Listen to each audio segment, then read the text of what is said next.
آدم علیہ السلام کو اللہ تعالیٰ نے بہترین جنت کا لباس پہنایا تھا، جہاں جاتے تھے، گھومتے تو چاہتے تھے، کھاتے تھے، لیکن وہ خود کو اکیلا محسوس کر رہے تھے۔ ایک دن وہ سو رہے تھے تو اللہ تعالیٰ نے ان کی بائیں پسلی سے حوا علیہ السلام کو پیدا کیا، جو کہ بہت زیادہ خوبصورت تھی۔ جب سو کر اٹھے تو انہوں نے دیکھا تو پوچھا، تم کون ہو؟ انہوں نے کہا کہ اللہ نے مجھے آپ کے لیے پیدا کیا ہے تاکہ آپ مجھ سے سکون حاصل کر سکیں۔ وہ دونوں خوشی سے جنت میں رہ رہے تھے۔ اللہ تعالیٰ نے کہا، جہاں جانا ہے جاؤ، جو کھانا ہے کھاؤ، بس ایک درخت کا پھل کھانے کے لیے منع کیا۔ اگر کھا لو گے تو ظالموں سے ہو جاؤ گے۔ ابلیس تم اور تمہاری بیوی کا دشمن ہے، کہیں ایسا نہ ہو کہ وہ تمہیں جنت سے نکلوا دے اور تم مصیبت میں پڑ جاؤ۔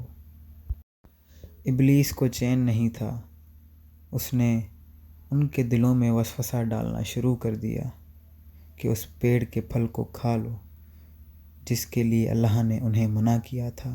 کہا کہ تم کھا لو گے تو ہمیشہ ہمیشہ کے لیے جنت میں رہ پاؤ گے، فرشتوں کی طرح۔ ایک دن دونوں اس کے وسوسے میں آ گئے اور وہ پھل توڑ کر کھا لیا۔ جیسے ہی انہوں نے پھل کھایا تو سب سے پہلے ان کے کپڑے اتر گئے۔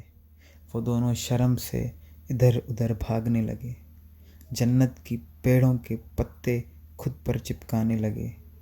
انہیں احساس ہو گیا تھا کہ ہم سے اللہ کی نافرمانی ہوئی ہے۔ اب اللہ تعالیٰ نے آواز دی، کیا میں نے تمہیں منع نہیں کیا تھا؟ کیا نہیں بتایا تھا کہ شیطان تمہارا کھلا دشمن ہے؟ آدم علیہ السلام بہت زیادہ شرمندہ ہوئے۔ اب اللہ نے انہیں جنت سے اتر جانے کا حکم دیا اور کہا، تم ایک دوسرے کے دشمن ہوگے۔ انسان اور شیطان، تمہیں ایک وقت تک دنیا میں رہنا ہوگا اور فائدے اٹھانے ہوں گے۔ وہیں زندگی بسر کرو گے، وہیں مرو گے اور وہیں سے اٹھائے جاؤ گے۔ جب تم کو میری ہدایت پہنچے تو اس کو مانیں گے۔ اس کی قیامت کے دن نہ کوئی غم ہوگا، نہ کوئی اور ڈر ہوگا جہنم کا۔ کہا جاتا ہے کہ آدم علیہ السلام کو ہند میں اور حوا علیہ السلام کو جدہ میں اتارا۔ اللہ واللہ علم، اس کی الگ الگ روایت ملتی ہے۔ وہ بہت شرمندہ تھے اپنی غلطی پر، توبہ کی تو اللہ نے انہیں کچھ کلمات سکھائے جس کو انہوں نے جب پڑھا تو اللہ نے انہیں معاف کیا اور عرفات کے میدان میں وہ ملے۔ یہ روایت بھی پکی اور مستند نہیں، واللہ اعلم۔ پھر دنیا شروع ہوئی۔ حوا علیہ السلام نے 20 ولادت میں 40 بچوں کو پیدا کیا، انہی سے دنیا آگے بڑھی۔ ہر بار جڑواں بچے پیدا ہوتے تھے، ایک لڑکا ایک لڑکی۔ جو ایک ساتھ پیدا ہوتے تھے ان کی شادی نہیں ہو سکتی تھی، جو الگ الگ پیدا ہوتے تھے ان کی شادی ہو سکتی تھی۔ آدم علیہ السلام نے اپنی اولاد کو وہ سب سکھایا جو اللہ نے انہیں سکھایا تھا۔ سب ایک اللہ کی عبادت کرتے تھے، کھیتی کرتے تھے اور جانوروں کو پالتے تھے۔ اسی پر اللہ نے قرآن میں کہا، اے لوگو، اپنے رب سے ڈرو جس نے تمہیں ایک ہی جان سے پیدا کیا۔ آدم علیہ السلام کے بیٹوں میں سے 2 بیٹے قابیل اور حابیل۔ قابیل کے ساتھ جو بیٹی پیدا ہوئی وہ بہت خوبصورت تھی، لیکن حابیل کے ساتھ جو پیدا ہوئی تھی وہ بہت خوبصورت نہیں تھی۔ قابیل نے آدم علیہ السلام سے کہا کہ وہ اپنی جڑواں بہن سے شادی کرے گا۔ آدم علیہ السلام نے منع کر دیا کیونکہ اللہ نے اس کی اجازت نہیں دی۔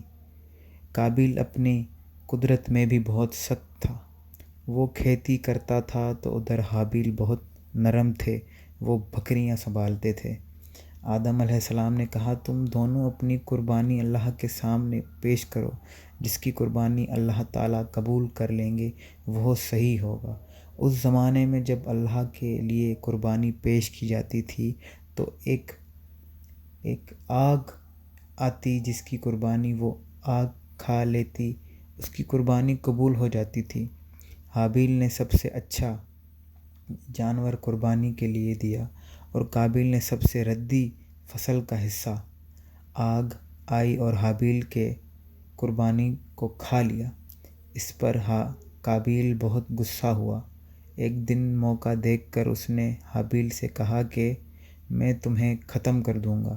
اس پر حابیل نے کہا میں تم پر ہاتھ نہیں اٹھاؤں گا۔ اس پر قابیل نے حابیل کے سر پر بڑا سا پتھر مارا اور وہ مر گیا، اور قابیل کو سمجھ نہیں آیا کہ حابیل کی لاش کا کیا کریں کیونکہ ابھی تک کوئی مرا نہیں تھا۔ اللہ تعالیٰ نے 2 کوے کو بھیجا، انہوں نے بھی ایسے ہی لڑائی کی اور ایک نے دوسرے کو مار ڈالا۔